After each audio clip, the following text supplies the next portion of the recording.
Hello, today is Saturday, the 31st day of January 2015. My name is Derek, and welcome to the month-ending silver chart analysis video. Silver Eagles sold for the month of January. It ended at 5.5 million, which means higher than last year, lower than the 3 previous years, and higher than every 1st January before then. I would expect between 3 and 4 million for the month of February. We'll see how this comes into play. Let's take a look at the charts now, starting off with the daily time frame. And Thursday's session was a loss of 5.75%, up while 1.75% on Friday. Still below this 18 average of lows every single time. It has managed to dip below the 18 average of lows. It would have occurred in here, but didn't fall that much. Fell below it here, and it did fall a decent amount, going from 17 to 15. Fell below it here and quickly moved down to 14 before quickly regaining back within this range. Fell below the 18 average in here, didn't do anything, and now here we'll see how this comes into play, because as far as a couple saving graces on a bullish level, one will be on the weekly term time frame, the other one here, lower low, higher high, higher low, higher high.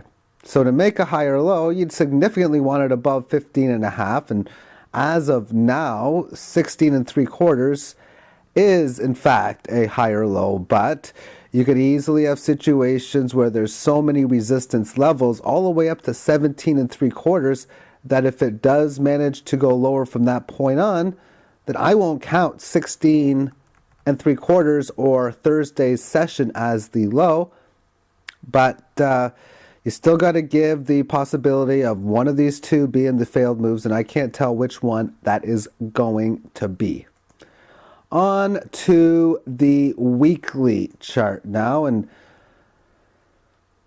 here's a situation where to end this trend, well, back in here, this market at the start, 100 periods ago, 100 weeks ago, $30 an ounce, and it was even before then 34, 35, and multiple weeks before then 50.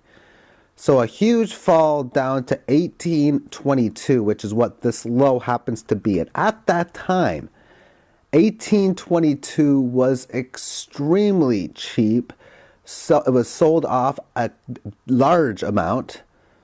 And this high here, which pretty much was 18.22 as well, same level as it was a couple years back, but because it had quickly rose from that $14 level, well, short term, it was overbought, as some may say. Within the 18 average band, you look for a move to get above it, establish a resistance level, come back to the band, and then break established resistance. And in this situation here, it came back to it, but never tested this level. Broke resistance in here, tested it technically here, also breaking above, but never ever taking out that established level. Of course, the big sell-off came here. So now you have a situation where you've established resistance, where support has played out multiple times before. This week did come back down to this band. The week, of course, lost 5 2/3%. So breaking established resistance in at 18.5, but even more, definitely this Fibonacci level, breaking 19 clearly. We can put this in a multi-week bull market. But I don't know if I'd want to get my hopes up too soon, because if you look for probability odds, what's more likely to occur first? A significant break below 14 per ounce. Significant would be at least $1 below that, we'll say 13. And that would be a loss of 4 below, or say a move up to 21. What would be more accurate? And trying to figure probability odds is extremely hard for me to do. I do this quite often when I am doing things like daily fantasy and stuff like that, but I cannot give you any clear indication towards that. However, I look at what's the chances that, say, within 10 to 20, we'll say 20 years, what's the chances that the fiat currency is going to collapse on a global level? And to me, I got that between 99 and 100%. Probably more closer to 100 than 99. That's why I personally am buying and holding, mainly hoarding, that of the physical silver, because there's going to become a day and time where it's needed. A fire extinguisher, those are things a lot of households have and buy, because you never know when a fire is going to occur in whatever form. But would you feel like an idiot if you bought a fire extinguisher, say 6 years ago, 10 years ago, and it still has not even been used because your house did not have a fire? I mean, if you knew in advance it wasn't going to happen, then why get it? Or if you knew it was going to happen but didn't know when it was going to happen, why would you buy it then? And that's how I look at this, because within the week, the month, the year, the decade, it's going to come into play as how I'm perceiving things to be, as a death of the fiat currency, but I can't state when, so I'm protecting myself now. I'm protecting myself 7 years ago. Monthly chart.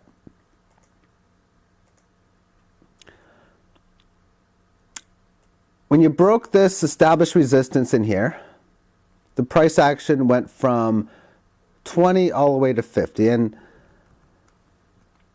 here's a situation where resistance was reestablished back to the band, but broke below quickly, reestablished, and then there's the breakout there. There was the gain. 30 or 26 was key support for quite some time. At that point, the band was going sideways. The breakdown occurred late 2013. I think it was September of that year. So since that point, the 18 average band was resistance, support held, resistance, support held, resistance, support broken, and now resistance again where previous support was once in play.